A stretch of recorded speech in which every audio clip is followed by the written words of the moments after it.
Meus irmãos, estamos no dia 23 de novembro, segunda-feira, 34ª semana do Tempo Comum. O Evangelho é o Evangelho de Lucas, capítulo 21, versículos 1 a 4. Naquele tempo, Jesus ergueu os olhos e viu pessoas ricas depositando ofertas no tesouro do templo. Viu também uma pobre viúva que depositou 2 pequenas moedas.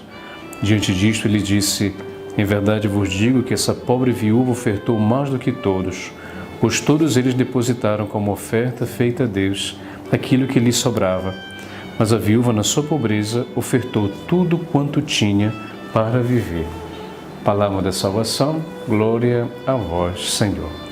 Então, meus irmãos, nós estamos iniciando mais uma semana, última semana do ano litúrgico, 34ª semana do Tempo Comum. E já iniciamos, portanto, esta semana com uma reflexão em base àquilo que Jesus observou em relação à prática que as pessoas tinham todas as vezes que iam ao templo.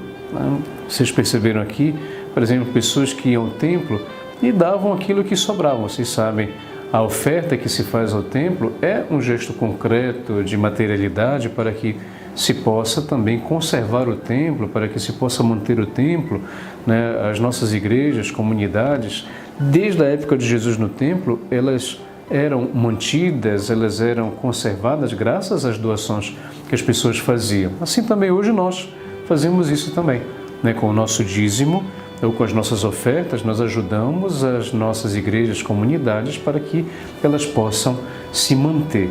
Mas o que Jesus observou é que muitas pessoas ali no templo davam aquilo que sobrava, enquanto que uma viúva, ou seja, o autor fez questão de poder enfatizar uma viúva que então tinha dificuldades sociais, dificuldades econômicas naquela época, e mesmo com todas essas dificuldades ela deu tudo aquilo que ela tinha, mesmo que fosse pouco, tudo aquilo que tinha. Ou seja, Jesus não observa aqui a materialidade, para ele não importa a quantidade, se mais ou menos. O que importa para ele é aquilo que ele expressa na última frase que nós encontramos aqui no Evangelho. Ou seja, a viúva, na sua pobreza, ofertou tudo quanto tinha para viver. Meus irmãos e irmãs, nós seríamos capazes também, a partir da nossa fé, do entendimento da nossa fé, de podermos fazer isso, de podermos dedicar ao Senhor. Claro, não é a materialidade em si, porque ele não precisa, mas a manutenção da sua casa, o seu templo, para que a gente possa realmente conservar, administrar. Será que eu, portanto, ajudo a minha comunidade, eu ajudo a minha igreja? Ou, de repente, eu até posso arranjar desculpas, até uma vez eu comentava com isso com alguém, talvez até essa semana, e dizia que muitas vezes a gente comete tanta injustiça quando nós não agradecemos às pessoas aquilo que deveria ser de fato.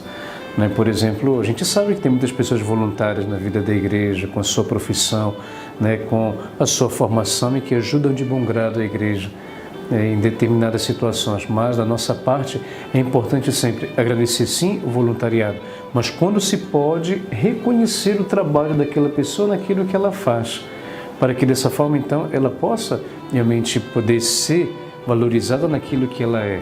Agora, de repente, pode ser que a gente gaste tanto em restaurantes, ou em outras coisas que é bom sempre termos o nosso momento social, mas muitas vezes você já percebeu que a gente gasta com tanta coisa e não somos capazes de dar uma quantia, talvez ali R$5, R$2, para aquele flanelinha que está ali, claro, independente do que ele vai usar, para que ele vai usar, mas é a intencionalidade daquilo que se faz, ou seja, você dar aquela quantia que muitas vezes para você não significa nada, mas para ele pode significar muita coisa, assim, ou em qualquer outro âmbito de caridade. Muitas vezes eu não me preocupo com a quantidade daquilo que eu gasto, mas eu me preocupo com a oferta que eu dou na igreja ou na caridade. Portanto, meu irmão, minha irmã, que nós possamos realmente refletir hoje sobre isso e que Deus vos abençoe. Em nome do Pai, do Filho e do Espírito Santo. Amém.